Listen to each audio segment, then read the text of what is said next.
할렐루야. 하나님의 은혜가 여러분 가운데 충만하기를 주의 이름으로 축복합니다. 어떤 분은 혹시 오해할까 싶어서 말씀드려요.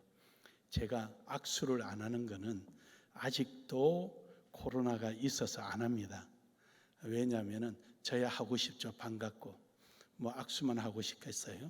볼에 입도 맞춰주고 싶지. 근데 저도 그렇고 여러분도 그렇고 나로 인해서 이렇게 매개가 되면 안 될 것 같아서 잘 안 합니다. 제가 딱 한 분만 해요. 우리 은퇴 목사님하고만 딱 해요. 왜냐하면은 뭐 손도 잘 씻고 서로가 그러니까 그렇게 해요. 그러나 이제 가능하나 다른 분하고 안 하는 이유는 여러분들이 이렇게 오해 안 하셨으면 좋겠습니다. 오늘 여기 있는 본문의 말씀은 좀 우리가 그 배경을 이해를 해야 오늘 여기 있는 본문 말씀을 좀 쉽게 여러분들이 마음에 와닿고 또 여러분이 신앙의 행동을 옮기는 데 있어서 그렇게 주저함이 없게 됩니다. 이제 오늘 여기 있는 배경 크게 두 가지인데, 하나는 예루살렘이라는 지역에 있는 팔레스타인 주변에 있는 나라들의 정치적 상황, 정세가 있고, 그리고 유다라는 나라의 내부적인 종교적 문제가 있었습니다. 이 두 가지가 같이 얽혀서 일어난 사건이거든요. 그러니까 지금 현재 이 말씀이 무슨 얘기냐면은 예레미야가 이스라엘이 북왕국 아수르로부터 북왕국이 멸망하고 남유다가 바벨론으로 포로될 것에 대한 그렇게 쉼없이 복음을 전파하고 회개할 것을 말을 해도 이스라엘 백성들이 말을 안 듣고 우상 숭배하며 올바른 신앙생활을 갖지를 못했지요. 그런데다가 예레미야가 더 나아가서 바벨론을 찬양하는 듯하게 느껴진 거죠. 바벨론을 위해서 기도하라. 너희는 애굽의 손을 끊고 바벨론의 손을 잡아라. 그러니까 매국노로 이제는 치부되기도 하고, 심지어 예레미야를 감옥에 가두기까지 하고 구덩이에 빠뜨려 놓기도 하고, 그리고 애굽까지 끌고 내려가기도 하는 이러한 상황이 내부적으로는 벌어졌죠. 그러다가 이제 요시야 왕이라는 한 인물이 등장하게 됩니다. 이 요시야라는 인물은 등장해서 뭘 했냐면은 종교 개혁을 일으켰지요. 그러니까 유다 땅에 있었던 많은 우상물들을 철폐시키고, 그리고 성전을 깨끗이 하고 백성들로 하여금 모세의 율법을 생활화하도록 아주 강한 의지를 보였던 요시야 왕이었죠. 그렇게 해서 이제 지금 유다가 어느 정도 신앙적으로도 조금 잡혀가고 새로워지는 듯할 때, 이제 외부의 정세가, 국제 정세가, 즉 팔레스타인 중심으로 한 그 근접해 있던 나라들, 남쪽으로는 애굽이고, 그리고 또 아수르, 이스라엘, 바벨론, 이런 이제 자리, 이 지역이 조금 요동을 치기 시작합니다. 남쪽으로는 아프리카 지역으로 시작해서 남쪽으로는 맹주가 애굽이 있었습니다. 그래서 이 애굽이 상당한 힘을 가지고 있었는데, 그러다가 아수르가 들어서게 된 거죠. 이 아수르가 들어와서 북왕국 이스라엘을 공격하며 이제 팔레스타인이 힘을 얻기 시작했습니다. 그런 중에 소리 소문도 없이 조그마한 어느 한 나라가 들어선 거예요. 그게 바벨론입니다. 이 바벨로니아가 일어나면서 이거 뭐 별것도 아닌데 했더니 아수르를 침공하고 아수르가 뺏었던 나라들을 하나하나 잡아먹게 들어오기 시작하는 거예요. 그러니까 이 애굽에서 보니까 안 되겠다, 저거 가만뒀다가는 큰일 나겠네. 그래서 애굽에서는 이 바벨론을 공격하러 전쟁을 일으켜서 오게 됩니다. 그런데 이 전쟁을 일으켜서 올 때 이스라엘 땅을 지나가겠다 그런 거죠. 여러분 이스라엘에 가보신 분들은 아시겠지만 머깃도라는 지역이 있습니다. 머깃도. 그 머깃도 앞에는 큰 도로가, 평야가 있어요. 그래서 그 머깃도 앞에 있는 그 도로를 통해서 바벨로니아로도 가고 아수르도 가고 저 위쪽으로 이제 북쪽으로 올라가는 길목이거든요. 그 길밖에 없어요. 길이 없어요. 그러니까 그 길을 좀 이용하겠다고 하니까 유다 왕국 요시야 왕이 거부한 거죠. 그러니까 이제 애굽이 유다를 상대로 전쟁을 하는 거죠. 근데 이때 하나님께서 요시야에게 전쟁하지 마라 그랬거든요. 근데 요시야가 전쟁 나간 거예요. 이제 꼬임에 나간 거죠. 북왕국 이스라엘 왕에게 꼬임에 해서 나간 거죠. 어쨌든 말 안 듣고 나간 거예요. 자기 생각대로 가서 죽어버렸어요. 죽고 나니까 이제 이 애굽이 바벨로니아를 치러 가던 그 군대가 유다에 머물러 버립니다. 그러면서 유다 백성들이 그 다음에 요시야 아들을 왕으로 삼았더니 3개월 만에 폐위시키고, 유다 왕이 그 요시야 아들 다른 아들을, 그 다음 아들을 애굽 왕이 왕으로 세워놓고 그를 통치하도록 하고 뒤에서 섭정하는 거죠. 지금 이런 상태가 놓여져 있는 거예요. 이런 상태. 근데 그 유다도 또 반쪽으로 또 나눠지는 겁니다. 반쪽으로 나눠지는 게 어디로 나눠지냐면은 에돔이라는 족속에게 반이 날아갑니다. 그래서 오늘 본 말씀에 에돔이 나오잖아요. 그러니까 에돔이 애굽이 유대를 그 남유다를 공격할 때 그 앞장섰던 군대가 누구냐? 에돔이에요. 이 에돔은 늘 피해의식에서 살았어요. 우리도 아브라함의 후손인데 왜 저 유대만 아브라함의 후손처럼 저렇게 행사하느냐? 저들이 망해야 내가 좀 기분 좋겠는데 이러면서 늘 피해의식에 살았던 게 에돔이에요. 그래서 이 에돔이 그게 앞장선 거예요. 그 앞장서서 이 유대 땅을 반을 떼어서 자기네들 통치하는 거죠. 이것을 여러분이 성경에 보면 이두메라고 나오는 데가 거기에요. 그래서 헤롯 왕 이름이 이두메 사람이더라 그러죠. 에돔 사람이라는 뜻이에요. 그리고 이제 반은 이제 그들이 통치를 하고 이렇게 이제 나누어지게 된 거죠. 그가 얼마나 황폐했겠어요. 너무너무 황폐한 거죠. 그러고 있다가 이 다음에 그 중에서도 예레미야는 제발 좋은 일하고 바벨론을 위해서 기도하고 바벨론에 들어가기를 노력해라. 그리고는 그렇게 말을 해도 말을 안 듣는 거예요. 심지어는 이스마엘이라는 사람이 군사를 만들어서 그 바벨론에서 보내온, 이제 그 이유지만은 바벨론에서 보내온 왕을 죽이고 애굽으로 도망 내려가는 이런 사건까지 이를 정도로 철저하게 바벨론을 반대하는 거예요. 그래서 이 예레미야가 계속 바벨론을 받아들여라 그랬는데 말을 안 듣는 거죠. 친애굽적이었죠. 그러다가 바벨론이 침공을 하게 됩니다. 바벨론이 침공해서 세 차례의 침공을 통하여서 유다가 완전히 함락돼 버리죠. 그 함락돼 버린 그 상태를 여러분들은 염두에 두시고 다시 본문을 읽습니다. 17절부터 다시요. 시작. 우리가 헛되이 도움을 바람으로 우리의 눈이 이상함이여 우리를 구원하지 못할 나라를 바라보았도다. 그들이 우리의 걸음을 엿보니 우리가 거리마다 다 다닐 수 없음이여 우리의 날들이 다하였으며 우리의 종말이 이르렀도다. 우리를 뒤쫓는 자들이 하늘의 독수리들보다 빠름이여 산 꼭대기까지도 뒤쫓으며 광야에서도 우리를 잡으려고 매복하였도다. 우리의 콧김 곧 여호와께서 기름 부으신 자가 그들의 함정에 빠졌으며 우리가 그를 가리켜 전에 이르기를 우리가 그의 그늘 아래에서 이방인들 중에서 살겠다 하던 자로다. 우스 땅에 사는 딸 에돔아 절구하며 기뻐하라. 잔이 내게도 이를지니 내가 취하여 벌거벗으리라. 딸 시온아 내 죄악의 형벌이 다하였으니 주께서 다시는 너로 사로잡혀가지 아니하게 하시리로다. 딸 에돔아 주께서 내 죄악을 벌하시며 내 허물을 덜어내시리로다. 아멘. 조금 이해가 됐습니까? 그래서 이 에돔이 유다를 치고 애굽의 앞에 앞장을 쓸 때는 축배의 잔을 드는 것처럼 신났죠. 그리고 그럴 때 유대는 철저하게 심판을 받아서 더 이상 심판받을 게 없는 상태가 된 거예요. 즉 다시 말해서 광야에 매복하였다라는 뜻이고, 광야에 어떻게 매복합니까? 다 보이는데. 그러니까 광야에 매복할 정도로까지 유다는 철저하게 당했다는 거죠. 철저하게. 그러니까 아주 철저하게 당해버린 거예요. 하지만 회복은 이제부터 시작이라는 것이죠.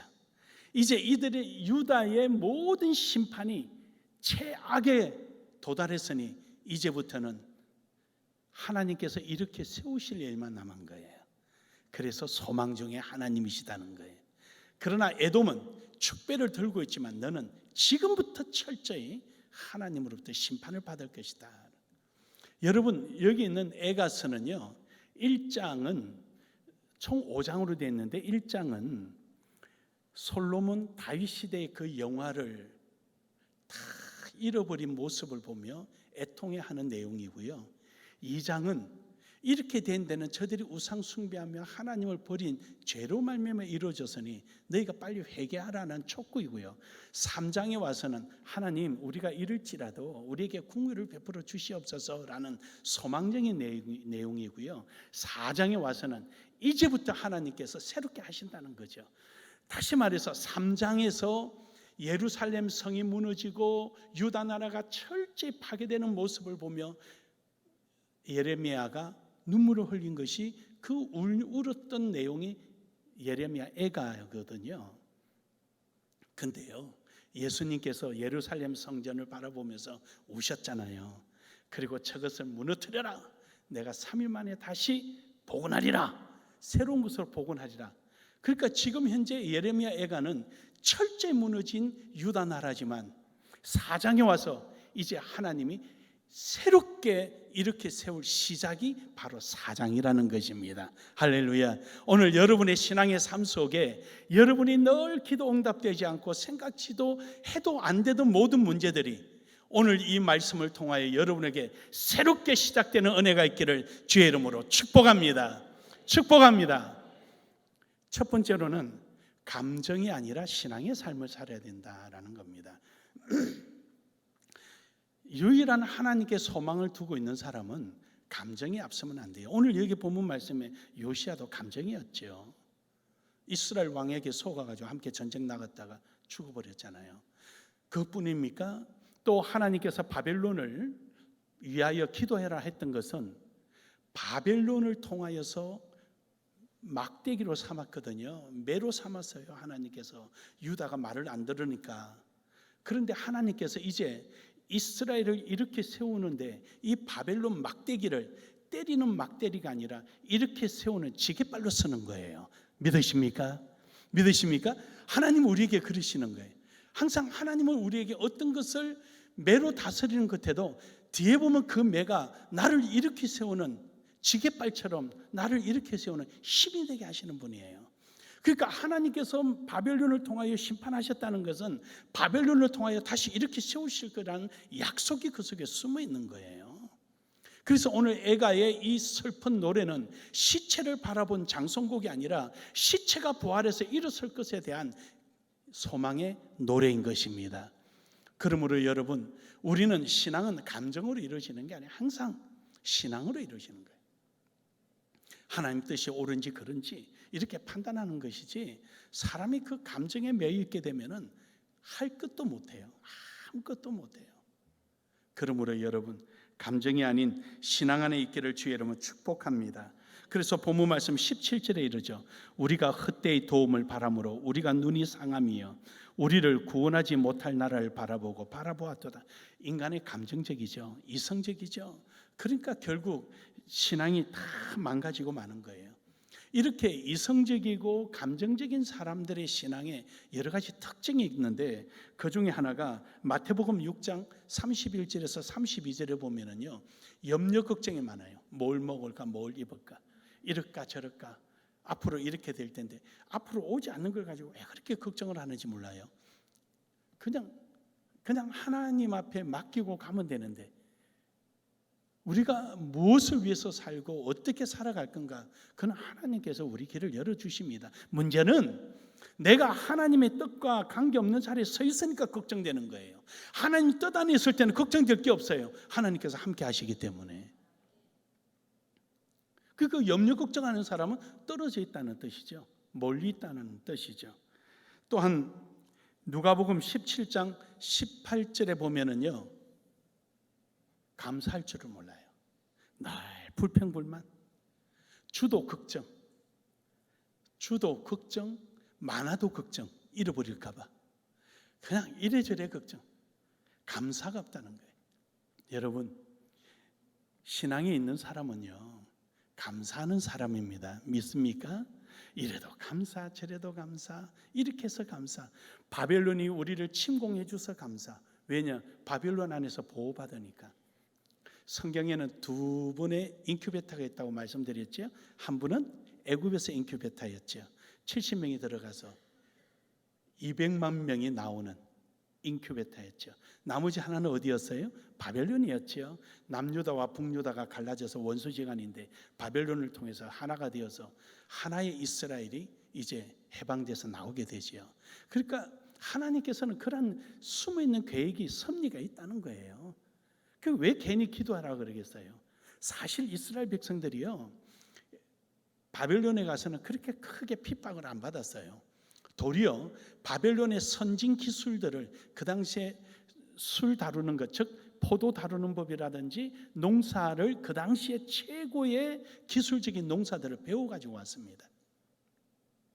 그래서 이스라엘이 상당히 더 새로운 농사법을 한 거죠. 그럴 정도로 이스라엘은 바벨론이 큰 도움을 준 나라입니다. 그러니까 하나님께서 바벨론을 통하여서 지배된 것 같지만 바벨론을 통하여 그들에게는 새로운 나라가 건설되도록 하나님은 허락해 주신 거예요. 그러니까 여러분, 오늘도 여러분과 저는 내게 주어지는, 내가 볼 때는 안 좋고 힘들고 어려울지 모르지만, 그러나 감사하십시오. 하나님은 그걸 통하여 기쁨을 주시길 바랍니다. 이런 것이 우리 고사성에 있잖아요. 세웅지마라는 말을 쓰잖아요. 세웅지마.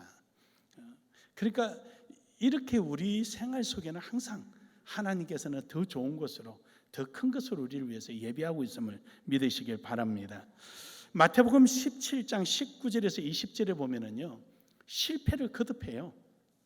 그래서 이래, 나는 왜 하는 것마다 안 되지? 안 될 수밖에 없죠. 감정으로 하고 자기 생각으로 뭘 하니까.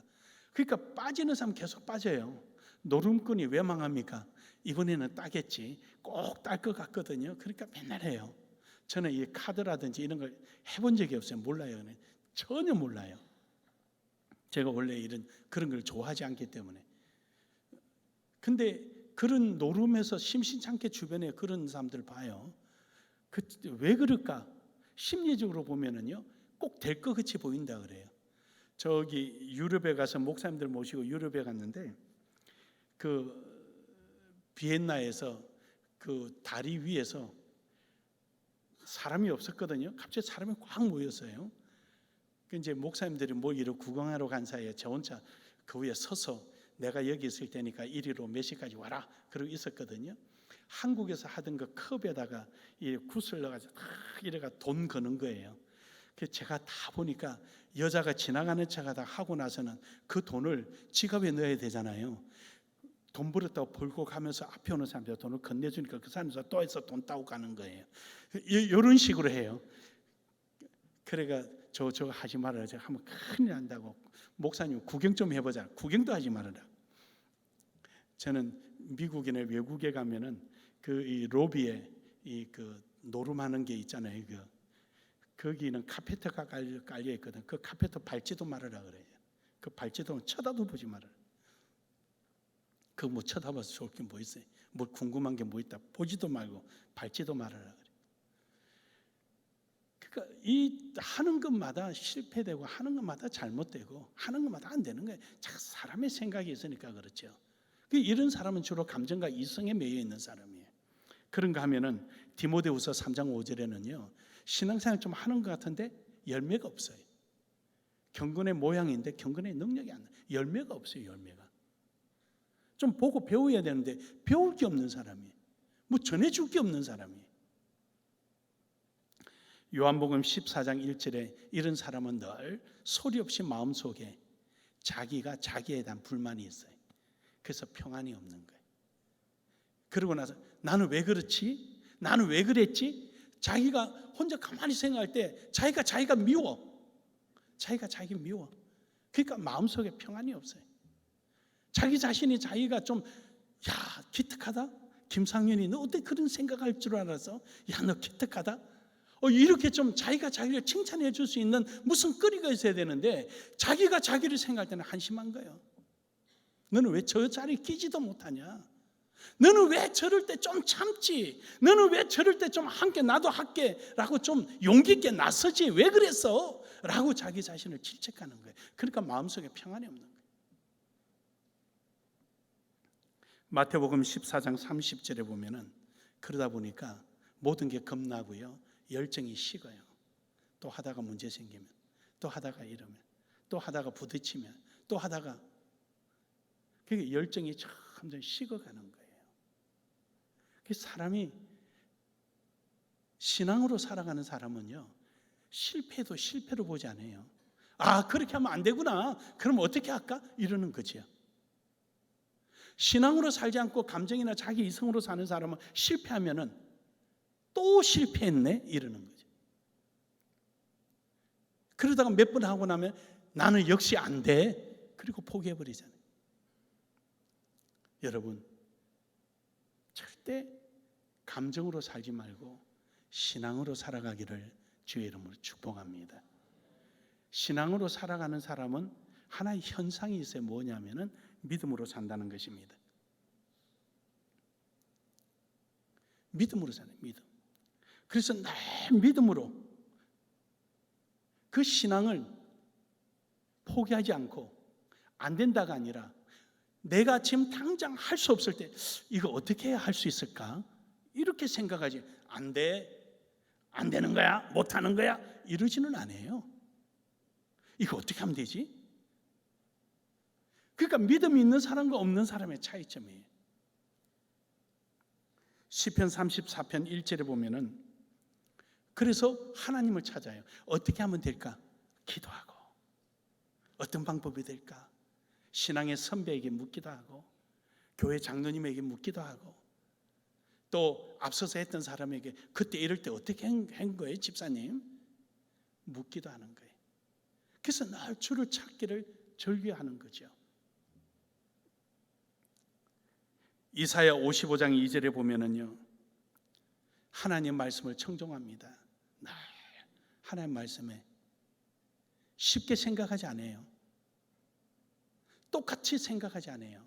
항상 새롭게 받아들이고 새롭게 생각하는 거죠. 그래서 우리의 믿음으로 살아가는 사람들은 항상 저렇게 하나님을 찾고 힘들고 어려운 것도 포기가 아니라 어떻게 하면 될 수 있을까? 기도하고 매달리고 하나님 말씀에 의지하는 이런 신앙이 되는 겁니다. 우리 나눔의 교회는 이러한 소망적인 삶이 되기를 주의 이름으로 축복합니다. 마지막 세 번째로는 믿음은 소망을 현실화시키는 거예요. 언제 제가 이런 예화를 몇 번 했는데 기억하십니까? 예를 들어서 교회 안에 올겐이 필요한데 당장 오르간을 살 만한 돈이 없다. 그러나 열심히 기도하는 거죠. 그런데 누군가가 피아노를 가져와서 오르간 자리에 갖다 놓으려고 할 때 아니야 거기는 오르간 자리야. 오르간 곧 올 거야. 아니 돈이 어디 있어? 그 비싼 돈이. 아니야 하나님 주셔. 피아노는 저기에 갖다 놔. 오르간 여기 들어올 거야. 그리고는 오르간이 들어올 자리에 전기 코드를 만들고 발판을 만들고 주변을 정리해 놓고 지금 돈이 없으니까 돈 생기면 하자 이게 아니에요. 믿음이란 그게 아니죠. 믿음은 나의 간절한 바람 속에서 일어나는 거예요. 그러니까 그걸 행동으로 옮기고 현실적으로 행동하고 나아가는 거죠. 그걸 잃어버리면 안 돼요. 그게 믿음이에요.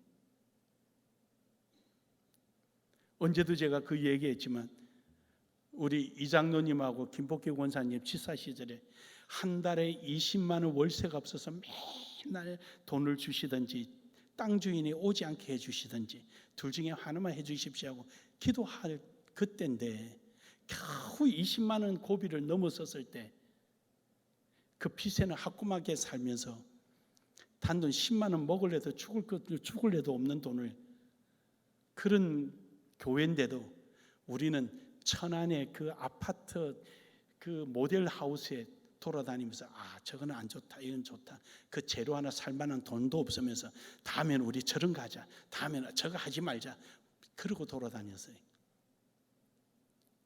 기가 차지요. 그 뭐 말이 되는 이야기를 해야지, 말이 되는 얘기를. 근데 어땠습니까? 여기 와서 12년도 안 되어서 교회 5번 지었습니다. 필리핀 교회 그렇게 짓고 학교 많이 짓고 대학까지 짓고 있습니다. 믿음을 포기하지 않고 믿음대로 행하고 나아가며 늘 마음속에 소망하며 나아갈 때 하나님은 그 길을 열어주시는 겁니다. 믿습니까? 여러분 멀리 볼 거 없어요. 우리 교회를 보세요. 다른 데 이야기할 거 없어요. 우리 교회를 이야기하세요. 기적 중에 기적이죠.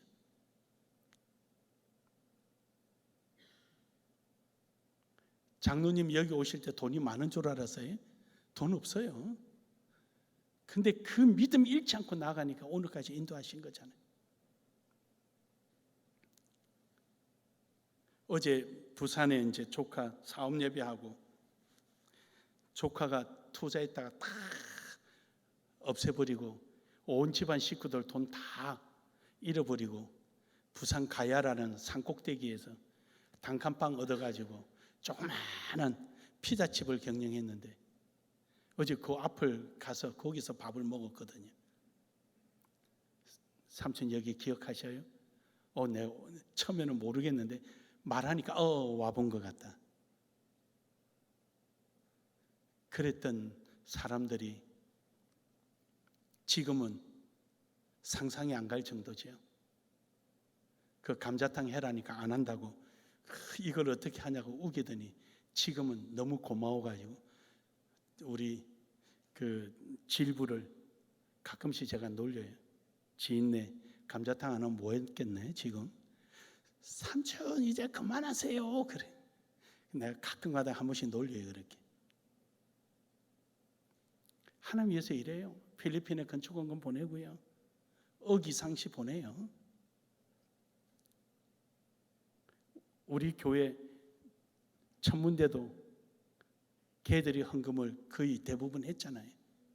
모자란 부분 교회에서 장로님이 되긴 했지만 봉사하니까 하나님이 역사하시잖아요. 여러분 주 안에서 믿음으로 행할 때 그것이 현실로 나타납니다. 거짓된 소망은 망상에 지나지 않고요. 믿음으로 가진 소망은 현실이 되는 겁니다. 믿습니까? 믿습니까? 이 복이 여러분 속에 있기를 주의 이름으로 축복합니다. 그것이 어떤 물질적인 사업과의 연관이 있는 게 아니라 여러분의 인생과의 관련이 있고 여러분의 자녀와의 관련이 있는 거예요. 아무리 다 가진들 자녀들이 잘된 것만큼 기쁘겠습니까? 아무리 험악한들 자녀들의 어려운 모습만큼 험악하겠습니까? 여러분의 신앙이 여러분의 자녀들에게 끼친다는 거예요. 영향을. 그러므로 여러분이 믿음 안에서 믿음을 소망 안에서 행하고 나아가기를 주의 이름으로 축복합니다. 잠언서 13장 20절에 보면은요. 하나님께서 지혜를 주신다는 거죠. 하나님과 함께 동행하시면은 피할 길을 주시고 깨닫게 해 주시는 거죠. 뿐입니까? 이사야 33장 16절에 보면은요. 하나님께서 우리를 보호해 주시고 지키시고 끊어지지 않도록 우리에게 복을 주신다는 겁니다. 늘 하나님 함께 하시고 놀라운 은혜로 더하여 주시고 뿐만 아니라 믿음으로 행하고 나아가는 자들에게 기도의 응답도 주시는 거예요. 요한일서 3장 22절에 보면은 무엇든지 구하는 바를 받게 돼 있다는 거죠. 내가 알지는 못하는데 가다 보니까 응답 다 받았어요. 가다 보니까 이루어진 거예요. 그래서 하나님께서 우리에게 역사하시는 거죠. 시편 1편 6절에 보면은 무엇보다도 가장 기분 좋고 힘이 나는 것은 하나님이 인정하신다는 거예요. 여러분이 하나님 앞에 인정받기를 주의 이름으로 축복합니다. 축복합니다. 하나님이 인정하신다. 이보다 더 큰 게 어디 있습니까? 결론적으로 여러분, 오늘도 우리에게는 유일한 소망이 하나님이십니다. 우주 만물을 지으시고 운행하시고 섭리하시고 보존하시고 역사하시는 하나님이 바로 우리 하나님이시고, 오늘 여러분을 너는 내 것이라고 지정하신 분이 우리 하나님이십니다. 그런데 우리가 이 세상 어디에 눈을 돌리며 어디를 의지하겠습니까? 아무것도 없습니다. 순간은 있을지 몰라도 영원하지 못하고요, 남은 잘 되는 끝에도 하나님이 사랑하는 자는 세상에 내버려 두지 않으십니다. 하나님 품 안에서 목덜미 잡아서 목덜미 잡힐 때 그때는 뭐가 안 될 것 같고 포기될 것 같고 다 죽은 것 같지만 잡혀서 순순히 따라오고 나면은 그때는 하나님은 꽃감아 태워 놓으십니다. 믿습니까? 그러므로 여러분은 오늘도 유일하신 하나님만 소망하는 여러분 되기를 주의 이름으로 축복합니다. 우리 서로 인사합시다. 하나님만 소망합시다. 하나님만 소망합시다.